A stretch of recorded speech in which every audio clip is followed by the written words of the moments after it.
पाहताच मी थक्क झालो. तिनं एक साधीच पण छान अशी लाईट ब्लू कलरची साडी नेसली होती व चेहरा हा कोणत्याही पुरुषाची नजर वेधून घेणारा असा होता. गोरा रंग, शरीर अगदी 35-34-37चं असेल. तिला पहिल्यांदा पाहताच माझे लक्ष तिचा नवरा दारुड्या होता. मी पाणी पिण्यासाठी आतल्या खोलीत गेलो. ताई पलंगावर अजून बसलेली होती. मी विचारलं, ताई अगं किती वाजले, तू अजूनही झोपली नाही? तिनं मागे वळून बघितलं. तिच्या डोळ्यात अश्रू होते. मी तिच्याजवळ जाऊन बसलो आणि तिच्या चेहऱ्यावर थोडीशी पण नाराजी, राग नव्हता. मीच समोर झालो आणि रात्रीबद्दल माफी मागितली. तशी ती म्हणाली, तू खूप वेगळा आहेस दुसऱ्यांपेक्षा. मला तुला धन्यवाद करायला पाहिजेत. जे मला हवं होतं तेच तू मला दिलं. तेव्हापासून प्रत्येक रात्री मी नमस्कार मित्रांनो, मी अतुल, वय 26. तुमचा अधिक वेळ न घेता मी सरळ आपल्या कथेला सुरुवात करतो. मित्रांनो, या कथातील सर्व पात्रांचे वय हे 18 वर्षापेक्षा जास्त आहे. माझी मावस बहीण कविता आणि मी कसे संपर्कात आलो आणि कसं परिस्थितीने आम्हाला चांगले मित्र बनवलं ह्याबद्दल आहे. मित्रांनो, कथा पूर्ण ऐका, तुम्हाला नक्कीच आवडेल अशी आशा करतो. सन 2020मध्ये पुण्याला हिंजवडीमध्ये IT कंपनीत मला नोकरी मिळाली. हे एक अभियांत्रिकी आणि तांत्रिक पद्धतीचं काम होतं. त्यामध्ये मला 6 महिने पूर्ण झाले होते. मी खूप मन लावून काम करीत असो. माझे सिनियरही माझं कौतुक करीत असत, कारण की फार कमी कालावधीमध्ये मी हे टेक्निकल काम शिकलो होतो. आयुष्यात सर्व काही सुरळीत चाललं होतं. पण एक दिवशी झालं असं की ऑफिसमध्ये सभा आयोजित करण्यात आली. माझ्या सिनियरद्वारे नेहमीप्रमाणे आम्हाला कौतुक होतंच, पण आज सभेमध्ये कोणत्या टॉपिकबद्दल चर्चा होणार असेल, काय नवीन कामाची पद्धत किंवा आमचे सिनियर आमच्या सभेत काय नवीन निर्णय घेतील, हाच विचार आम्ही करत होतो. मी आणि माझ्यासोबतच काम करणारे काही मुली सभेच्या रूमच्या दरवाजाच्या कडेला उभे होतो की कधी हा दरवाजा उघडेल आणि आम्हाला सूचना सांगितल्या जातील. जेमतेम 15 मिनिटांनंतर आमचे सिनियर असिस्टंट मॅनेजर मीटिंग रूमच्या बाहेर आले आणि आम्हाला नवीन सूचना आणि निर्णय समजवू लागले. त्यांना पुण्याबाहेरील काही कामासाठी नवीन वर्कर्सची गरज होती आणि तेही ITI ट्रेड व्यक्तीची. त्यामध्ये त्यांनी निवड केलेल्या व्यक्तीमध्ये माझंही नाव होतं. मला हा त्यांचा निर्णय फार काही आवडला नाही. त्यावर त्यांचं म्हणणं असं होतं की फक्त 1 वर्षासाठी तुमची ट्रान्सफर पुण्याच्या बाहेरील शहरात करणार आहोत. एकदा काय वर्कलोड कमी झाला आणि त्या लोकेशनचे वर्क कंट्रोलमध्ये आलं की तुम्ही पुन्हा तुमच्या नेहमीच्या ठिकाणी काम करू शकता. याउलट आम्हाला नेहमी जी सॅलरी भेटत होती त्याच्या 1.5 पटीनं नवीन शहरात भेटणार होती. कदाचित हे ऐकून मला दिलासा वाटला आणि मी विचार केला की फॅमिलीसोबत न राहता जर मला वेगळे राहावे लागेल तर हा माझ्यासाठी नवीन अनुभव असेल. मी या बाबतीत घरी आईबाबांना सांगितलं. त्यांनाही हा प्रस्ताव आवडला होता, कारण की नेहमीपेक्षा चांगला पगार भेटणार होता. पण शेवटी माझी काळजीही त्यांना होती. त्यांनाही विचार पडला की हा नवीन शहरात कसा राहील. अनोळखी लोकांमध्ये हा कधी राहिला नव्हता. बाबांनी विचारलं की कोणते शहर आहे अतुल, तू जिथं जाणार आहेस ते? मी अहमदनगरला जाणार आहे बाबा, मी त्यांना सांगितलं.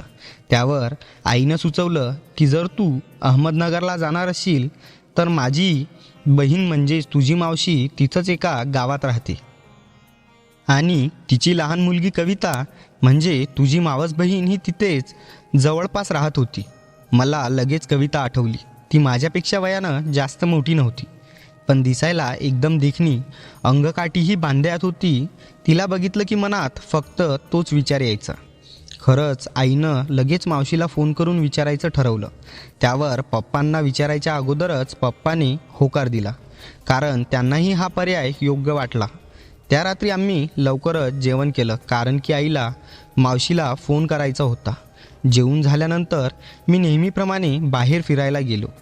थोड्याच वेळात मी बाहेरून फिरून घरी आलो आणि आईला विचारलं, काय झालं आई? मावशीला फोन केला होतास काय तू? मी एवढे प्रश्न विचारत होतो, पण आई मात्र शांतच होती. मी आईला बोललो, काय झालं आई? मावशीने नकार दिला का?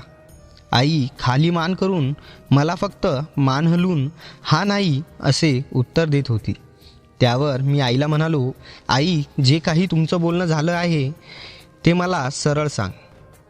आई म्हणाली, बाळा, मी रूपाला फोन केला होता. रूपा हे माझ्या मावशीचं नाव. मी तिला सर्व सांगितलं तुझ्या नोकरीबद्दल व तुला तिथे राहण्याबाबत. हे ऐकून तिला तर खूप आनंद झाला, कारण की कितीतरी वर्षानंतर ती तुला बघणार होती. अगदी तू 10वीला होतास तेव्हा तिने तुला पाहिलं होतं आणि तू आता एवढा मोठा झालास, नोकरीला लागलास हे ऐकून ती खुश झाली. पण काय आई?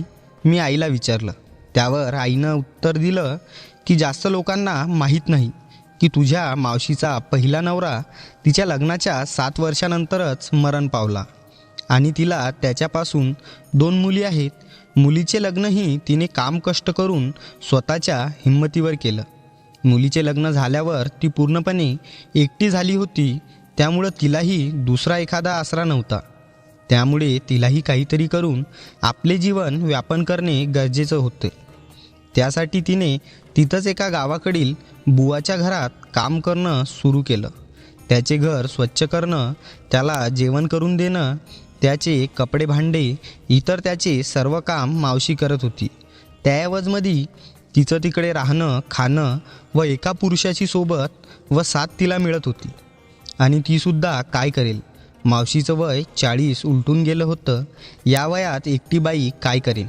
तिच्या ह्या निर्णयाबद्दल सर्व घरातील म्हणजे तिचे 2 भाऊ म्हणजेच माझे 2 मामा हे नाराजच होते. पण तिच्या मुली मात्र खूप खुश होत्या. आपल्या आईचे कष्ट त्यांना बघवत नव्हते. आईचं चांगलं होत असेल तर त्यांनाही आनंदच होणार. आईनं मला समजावलं की बाळा, तू तर समजदार आहेस. मावशी स्वतः एका परपुरुषासोबत राहत आहे. कसं बसं आपलं राहिलेलं जीवन जगत आहे. मावशी तर आपलीच आहे, तिला काहीही तक्रार नाही तुझ्या तिथे राहण्याबद्दल. पण मलाच तिला अजून तुझे ओझे तिच्या मागे नाही लोटायचं आहे. त्यासाठी मी तिलाच विचारलं, रूपा, तू सुचव आता काय केलं पाहिजे माझ्या अतुलच्या राहण्याच्या सोयीसाठी. मी तिला म्हणाले की तुझ्या नजरेत कुठलं कमी खर्चात भाड्याने घर आणि एखादी खानावळ असेल तर बघ. त्यावर मावशी म्हणाली, भाड्याचे घर म्हटलं तर एक अजून आणखी खर्च आलाच आणि खानावळमध्ये थोडी आपल्या घरच्यासारखं जेवण भेटतं.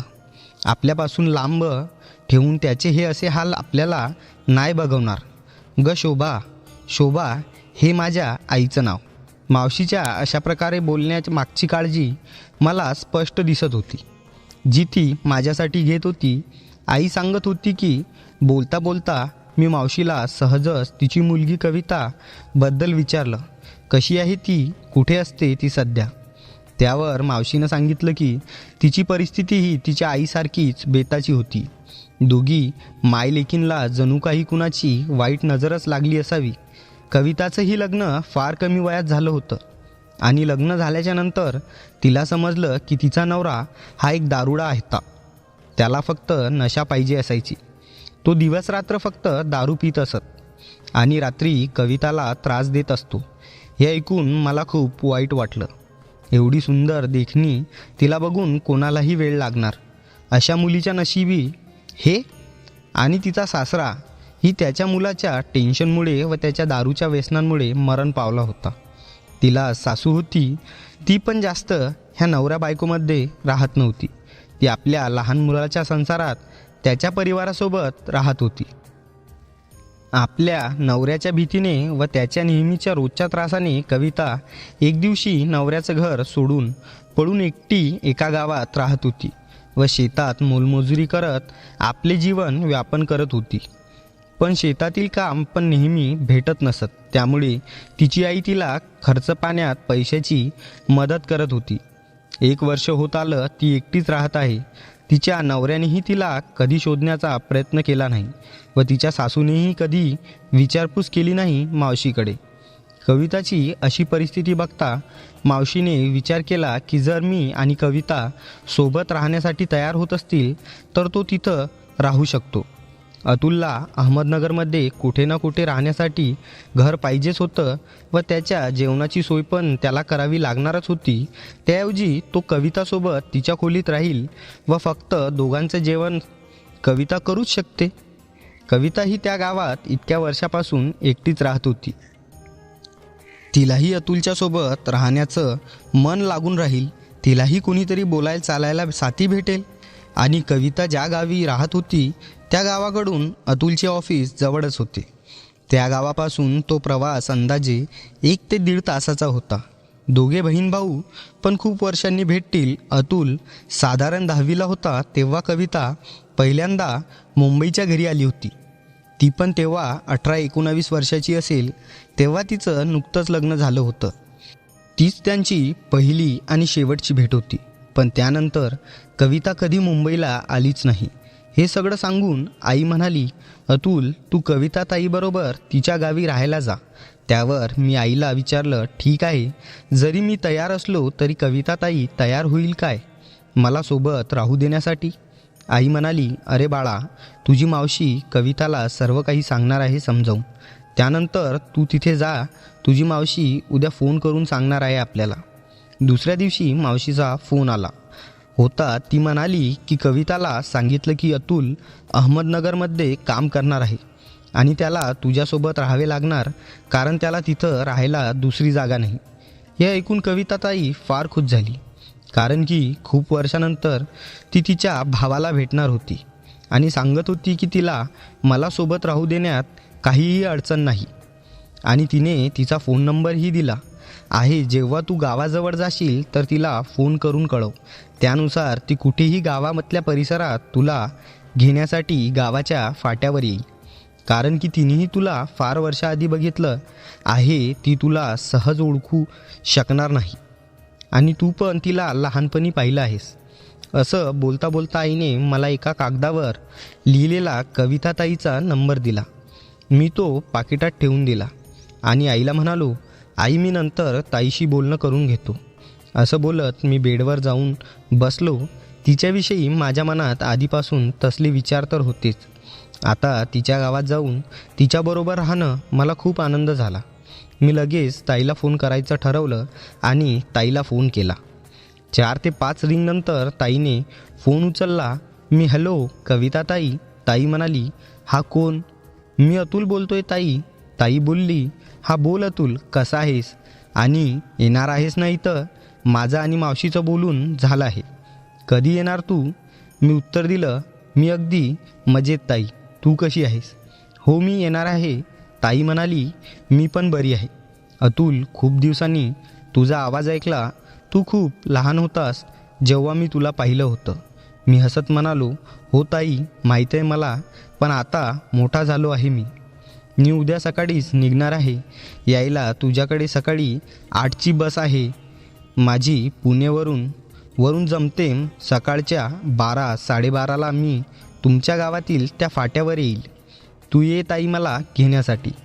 मी ठेवतो ताई फोन, असं बोलून कॉल कट केला आणि बाहेर येऊन आईला सांगितलं की झालं आहे ताईशी बोलणं. ताईला सांगितलं मी उद्या येणार आहे तुझ्या गावी. ताई पण आनंदातच होती.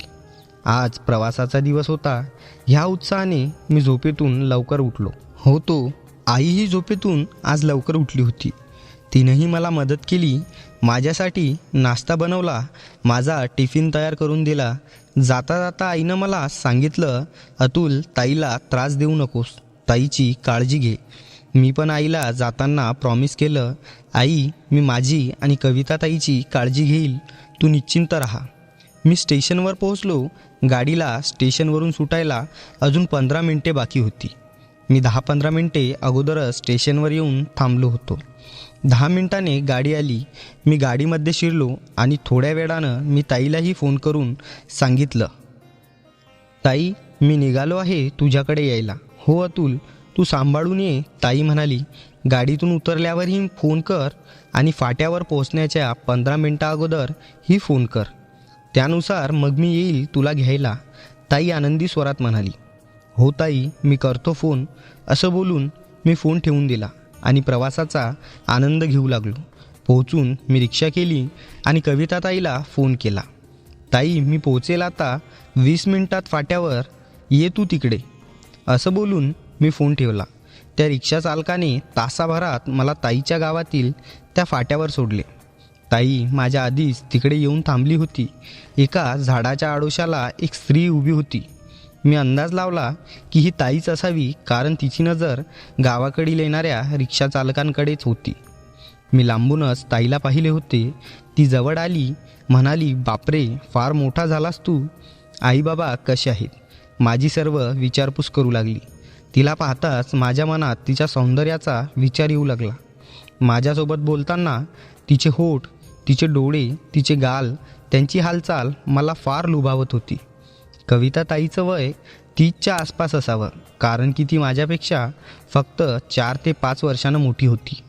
मी तिला खूप वर्षानंतर पाहिलं होतं, पण आज मी तिला ज्या नजरेने बघत होतो व न्याहाळत होतो ती नजर एका जवान पुरुषाची होती.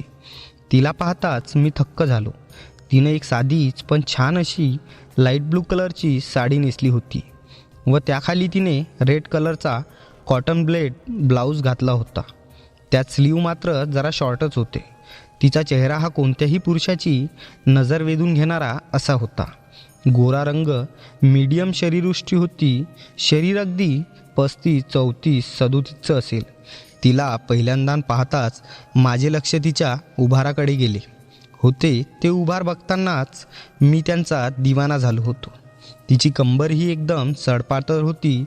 गावात राहूनही तिनं स्वतःला खूप मेंटेन केलं होतं. तिने साडी अगदी चापून चुपून नेसली होती. तिला पाहून मला एक साऊथ इंडियन ॲक्ट्रेस निधीची छवी डोळ्यासमोर आली. केस तिनं बांधून ठेवले होते. कपाळाला तिची लहानशी टिकली तिला शोभून दिसत होती. तिला पाहता मला विचार पडला की फक्त मला रिसीव करण्यासाठी ताई एवढी नथून ठथून का आली असावी.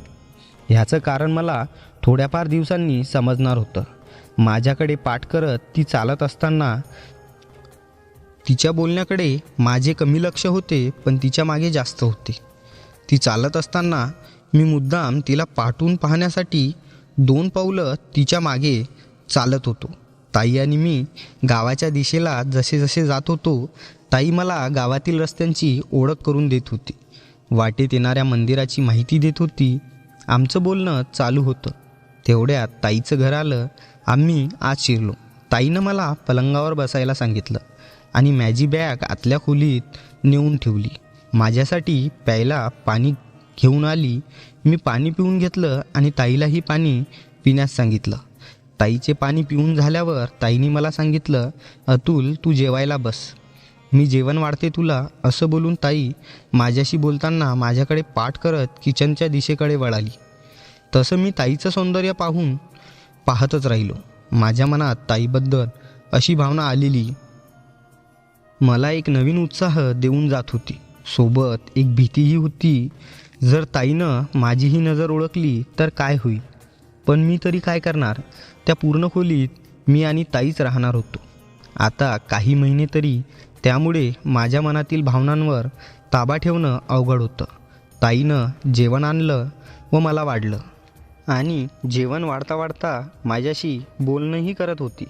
ताई म्हणाली, अतुल पोटभर जेवायचं हा, अजिबात लाजायचं नाही. असं बोलत ताईने स्वतःही जेवण घेतलं. काय हवंय का तुला, असं ताई मला अधूनमधून विचारत होती. मीही अगदी आवडीने खात होतो. आम्ही पोटभर जेवून झाल्यावर मी खाटेवर पाठ करून बसलो आणि ताई पलंगालगतच्या आरामात खुर्चीवर बसून माझ्याशी बोलत होती. आम्ही गप्पा मारू लागलो. ती माझ्या कामाबद्दल विचारत होती तर मी ह्या गावाबद्दल ताईला माहिती विचारत होतो. ताईशी बोलताना माझ्या मनात खूप प्रश्न येत होते. जसे की ताई ह्या गावी एकटी का राहत होती. तिचं लग्न झालं असताना ही घर परिवार असताना ती ह्या गावामध्ये कोणत्या कारणामुळे राहत होती. तिच्या डोळ्यातही मला दुःख दिसत होतं. आमच्या गप्पा सुरूच होत्या. तेवढ्यातच दारातून एक आवाज आला, काय ग पोरी, आलीस काय. हा आवाज ऐकताच ताई त्या खुर्चीवरून उठून माझ्या बाजूला पलंगावर येऊन बसली आणि बोलू लागली, हो अक्का आले, मी तासभर झाला येऊन, या ना तुम्ही आत. असं बोलून ताईने त्यांना आत बोलावलं. ती एक गावातली महिला वाटत होती. तिच्या कपड्यांनी तरी तिनं एक लुगडं घातलं होतं. तिला पाहून तर वाटत होतं की जमतेम 40-45 वयाची महिला असावी. तिची माझ्याकडे नजर जाताच तिनं मला नमस्कार घातला आणि विचारलं, आलात का पाहुणं? तुम्ही बरे आहात ना? माझ्याकडून त्यांना काय प्रत्युत्तर द्यावे हे कळलं नाही आणि मी त्यांना म्हणालो, हो हो बरा आहे मी. त्यावर अक्का, बरे झाले तुम्ही पुन्हा एकत्र राहण्यासाठी आलात. अहो किती केलं तरी ती गावाकडील पोरगी. तिनंही तुमच्यासोबत शहरात राहण्याचा प्रयत्न केला होता, पण लहानपणापासून गावातच राहिल्या कारणामुळे तिला तिथं राहणं जमलं नसेल कदाचित. तिलाही थोडा वेळ लागेल त्या वातावरणात मिसळायला. आणि वादविवाद हे प्रत्येक परिवारात होत असतात. अशा गोष्टी आपण एकमेकांना समजून घेऊन हाताळायला हव्यात. मीही त्यांना होकार देत त्यांची बात मान्य करत आहे असं दाखवून मान हलवली. ह्या सर्व गोष्टीमुळे मी अजून विचारात पडलो. त्यांच्या गप्पा थोड्या वेळापर्यंत चालूच होत्या. मीही त्या ऐकत आहे असे दाखवत होतो, पण मलाही काही गोष्टी स्पष्ट नव्हत्या. कारण त्या गप्पांमध्ये असेच काही समजलं होतं की ताईने माझ्याबद्दल अक्काला वेगळंच काही सांगितलं होतं आणि मला ते माहीत करून घ्यायचं होतं. थोड्या वेळानंतर अक्का गेली आणि जाताना म्हणाली, पाहुणं आता आलाय तर चांगली काळजी घ्या हिची आणि तुमची बी. येते मग भेटू नंतर. असं बोलत ती निघाली. मी ताईला ह्या सगळ्या गोष्टी विचारण्याचा प्रयत्न करत होतो, तर ताई विषय टाळत होती आणि वेळ आल्यावर तुला सर्व गोष्टी सांगेन अशी म्हणाली व आतील खोलीत निघून गेली. घरातील आतील खोली ही किचन घरासाठी आणि बाथरूमसाठी होती. पाणी पिण्यासाठी माठाचीही सोय ही आतच होती, त्यामुळे पाणी पिण्यासाठी आतच जावं लागायचं. संध्याकाळ होणारच होती. आम्ही जेवण करून मी आत खोलीत असलेल्या एका प्लास्टिक खुर्चीवर बसलो. ताई काम करत असताना मी ताईच्या निहाळत होतो. ती अजूनही त्या निळ्या रंगाच्या साडीतच होती. काही वस्तू उचलण्यासाठी खाली वाकत असताना मला बरंच काही दिसत होतं. पहिल्यांदा इतक्या जवळून मी ताईला पाहत होतो.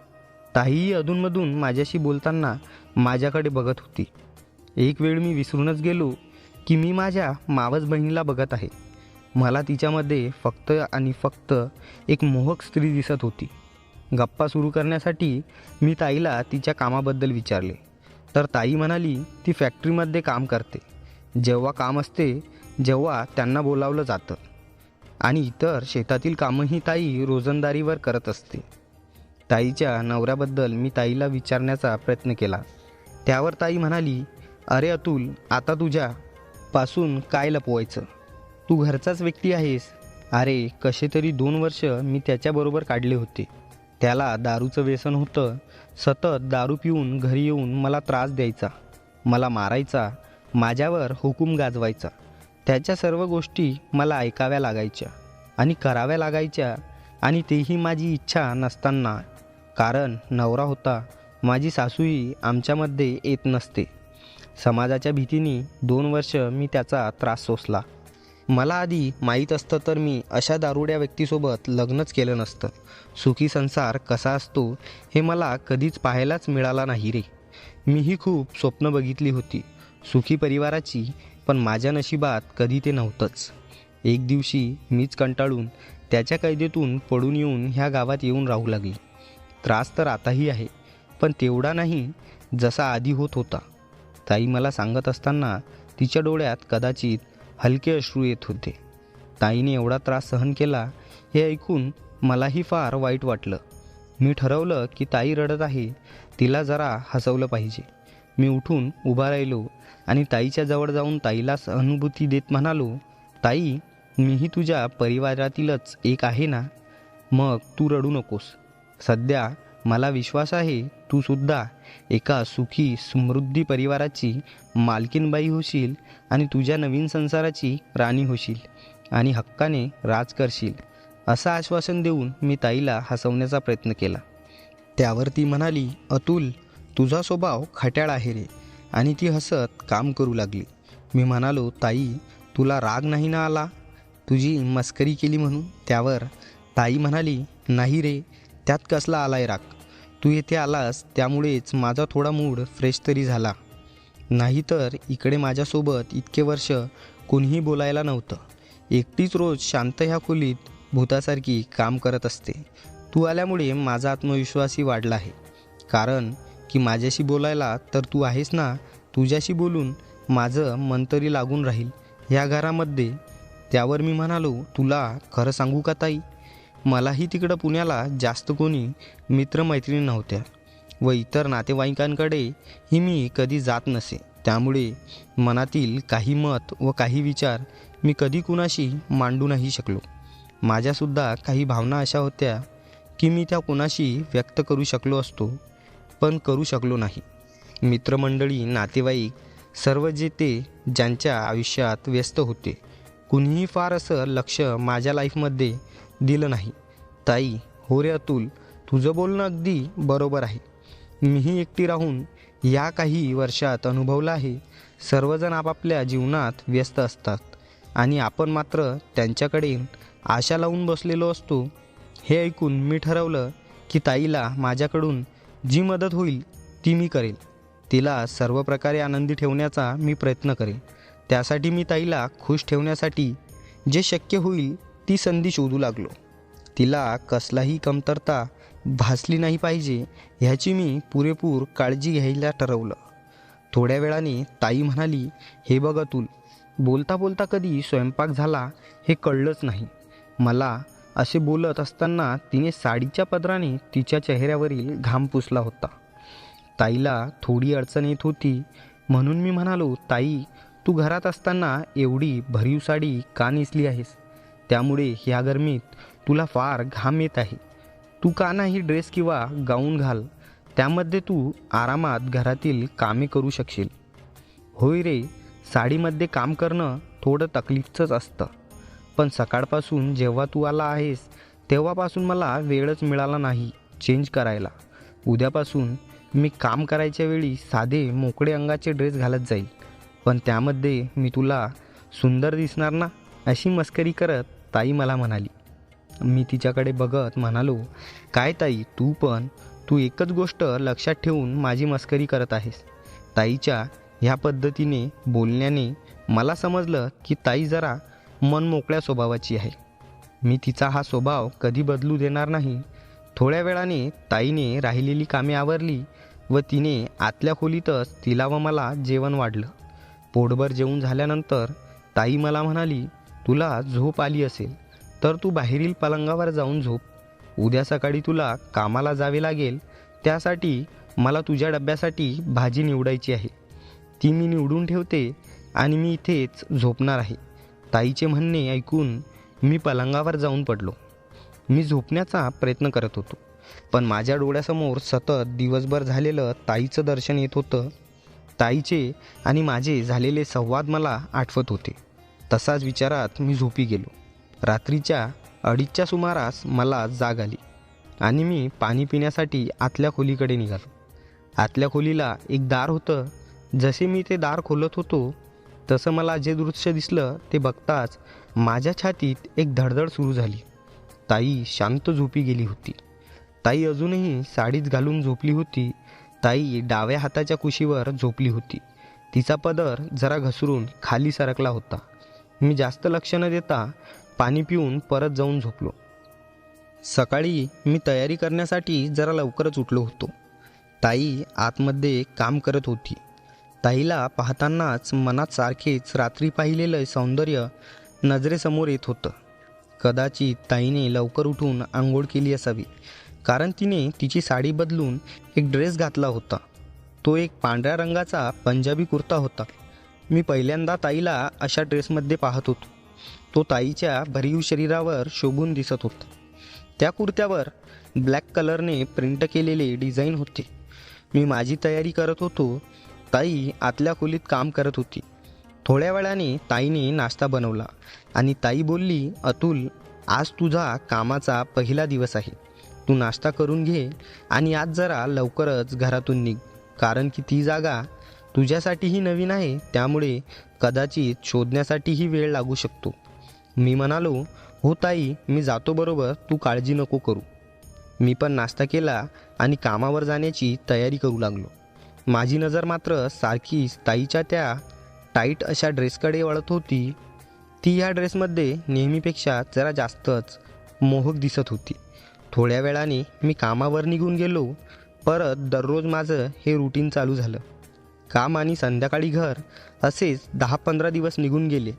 एक दिवस अचानक ताईने मला फोन केला. हॅलो अतुल, तुला उद्या ऑफिसवरून जरा लवकर येता येईल काय? मी म्हटलं हो ताई, पण काय झालं, काही गडबड तर नाही ना? ताई म्हणाली, अरे अतुल, तशी काही गडबड नाही रे, पण सालाबादप्रमाणे आपल्या गावात जत्रा असते. माझ्या मैत्रिणी मला खूप हट्ट करीत आहेत जत्रेत मला घेऊन जाण्यासाठी. मग मी एकटी कशी काय जाऊ? त्यामुळे तुला विचारायचं होतं, तू येशील का आमच्यासोबत उद्या जत्रेला? येता येईल काय तुला? माझा विचार तर तिला घ्यायचा होताच. मग मी म्हणालो, हो ताई, मी काहीतरी कारण सांगतो ऑफिसमध्ये आणि येण्याचा प्रयत्न करतो संध्याकाळी. 5:30च्या सुमारास मी ऑफिसमधून निघालो आणि निघताना ताईला एक फोन केला. ताई, मी निघालो आहे कामावरून, तू कुठे आहेस? ताई म्हणाली, अतुल, मी पण वाटेत आहे, पोहोचेल मी अर्ध्या तासात, तू पण ये सांभाळून. काही कारणामुळे ताईला घरी पोचायला लेट झाला होता. ताईच्या आधी मी घरी पोहोचलो. हातपाय धुवून फ्रेश होऊन पलंगावर बसलो होतो. थोड्या वेळाने मला दारात ताई दिसली.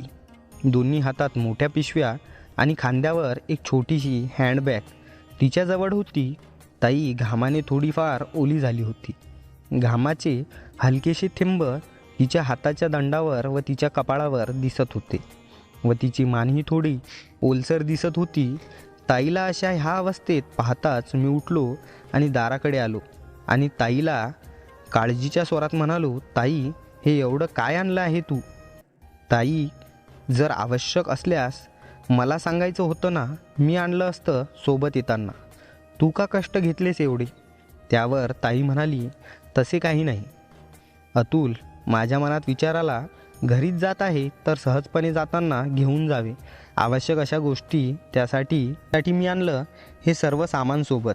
एकटी राहून जगतंय, मला तिच्याविषयी खूप काळजी असायची. आणि आम्ही जत्रेसाठी निघालो.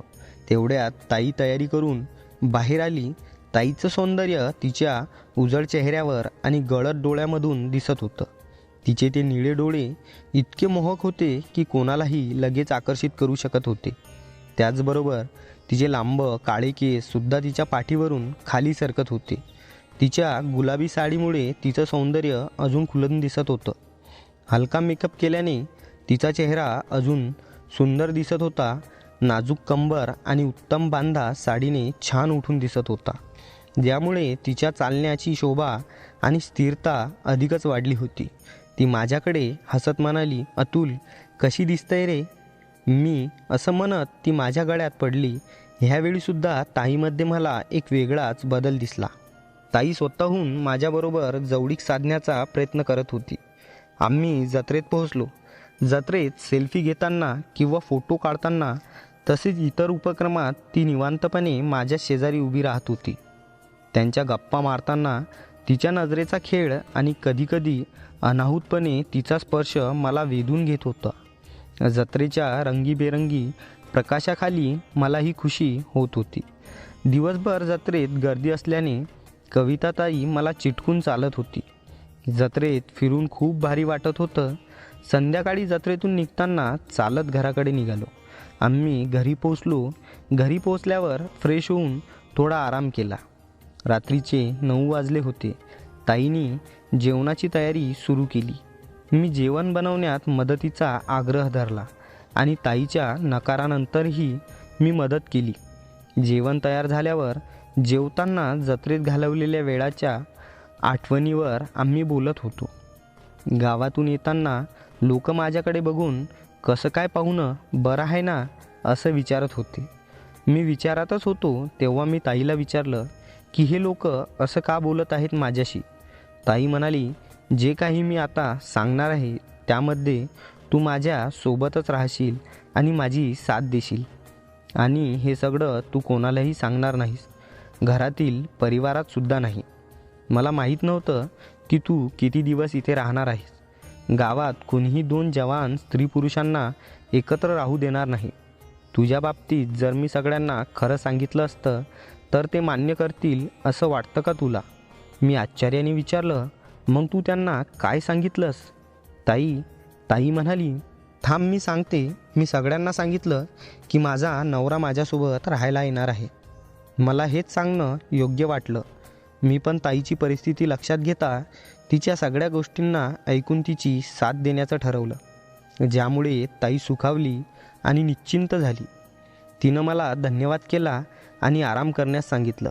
त्यानंतर ती आतील खोलीत झोपायला गेली. मी अंथरुणावर झोपताना खूप गोष्टींचा विचार करत होतो. त्याला आता ताईनं सांगितल्याप्रमाणे सर्वांसमोर ताईशी नवऱ्यासारखं वागायचं होतं, जेणेकरून कोणालाही खऱ्या नात्याची कल्पना येऊ नये आणि संशय निर्माण होऊ नये. पण आज जत्रेत झालेल्या ताईच्या स्पर्शाच्या खेळात व ताईसोबत नवरा बायकोप्रमाणे वागण्याच्या कल्पनेने माझ्या मनात एक वेगळीच भावना निर्माण झाली होती. मी थोड्या वेळाने पाणी पिण्यासाठी आतल्या खोलीत गेलो. ताई पलंगावर अजून बसलेली होती. मी विचारलं, ताई, अगं किती वाजलेत? तू अजूनही झोपली नाही? तिनं मागे वळून बघितलं. तिच्या डोळ्यात अश्रू होते. मी तिच्याजवळ जाऊन बसलो. अगं ताई, काय झालं? काय रडतेस? ती म्हणाली, अतुल, अरे काही चुकीचं केलं असेल मला म्हणून असा दारुड्या नवरा मिळाला. मलाही कळत होतं तिचं दुःख, तरुणपणात एकटं राहायचं दुःख. मी तिचा हात हातात घेतला. मला राहवलं नाही आणि तिला जवळ ओढून घट्ट मिठीत घेतलं. तिच्या नवऱ्याने दिलेला त्रास तिच्या डोळ्यात दिसत होता. मी तिला अचानक चुंबन घ्यायला लागलो. आम्ही दोघं एकमेकांमध्ये हरवू लागलो होतो. ती मला प्रतिकार करत नव्हती, याउलट प्रतिसाद करत होती. ती एक शब्दही बोलत नव्हती. तिच्या डोळ्यातले अश्रू थांबले होते, पण दुःख थांबत नव्हतं. ती मला इशारा करत होती स्वतःमध्ये सामावून घेण्याचा. मी देखील तसंच तिच्यामध्ये सामावून गेलो. कितीतरी वेळ आम्ही एकमेकात होतो. रात्रभर मी तिला तिच्या दुःखात आधार देत होतो. आम्ही संबंध बनवला. सकाळ झाली. अखेर रात्री आमच्यामध्ये काहीही बोलणं झालं नाही. ताई पण काहीच बोलली नव्हती. अस्ताव्यस्त झालेले कपडे उचलून मी लवकर आवरलं, कारण मला कामावर जायचं होतं. ताई पण उठून माझ्यासाठी स्वयंपाक करत होती. माझा डबा घेऊन ती माझ्याकडे आली आणि हसत म्हणाली, अतुल, झालं का तुझं? हा घे डब्बा आणि वेळेवर जेवण करून घेजो. ताई आनंदी दिसत होती. तिच्या चेहऱ्यावर थोडीशी पण नाराजी, राग नव्हता. मीच समोर झालो आणि रात्रीबद्दल माफी मागितली. तशी ती म्हणाली, अरे मला खरंच तू खूप आवडतो. तू खूप वेगळा आहे दुसऱ्यांपेक्षा. उलट मला तुला धन्यवाद करायला पाहिजेत. जे मला हवं होतं तेच तू मला दिलं. माझ्या दुःखात माझा सहभागी झाला. ती खूप खुश होती. ती माझी काळजी घेत होती. मला आवडणारे पदार्थ ती दररोज बनवून द्यायची. माझे कपडे स्वच्छ धुवून ठेवायची. जेवढे दिवस मी तिथं त्या गावात होतो तेवढे दिवस आम्ही नवरा बायकोप्रमाणे राहत होतो. ती खूप खुश असायची. तिच्या चेहऱ्यावर वेगळीच चमक होती. दिवसभर माझ्यासाठी वेगवेगळे पदार्थ तयार करून ती मला खाऊ घालायची आणि रात्री माझ्या जीवनाचं पुस्तक बनवून मला वाचायची. आताही आमचा हा प्रवास लाडीगोडीने आनंदाने फुलत आहे. पण तिच्या नवऱ्यात काही बदल झाला नाही. कविताताई माझी एक चांगली मैत्रीण झाली होती. जवळजवळ 6 महिने तिथं नोकरी करून परत पुण्याला आलो. थोड्याच दिवसात कविताताईच्या लग्नाची बातमी आली. तिचं एकटं जीवन संपणार म्हणून मी आनंदी होतो. आताही आम्ही अधूनमधून भेटत असतो आणि एकांतात भरपूर गप्पा मारत असतो. तर मग मित्रांनो, ही होती अतुलची कथा. कशी वाटली तुम्हाला ही कथा मला कमेंटमध्ये सांगा आणि व्हिडिओ आवडल्यास एक लाईक आणि चॅनलला सबस्क्राईब नक्की करा. परत भेटू अशाच एका नवीन कथेत.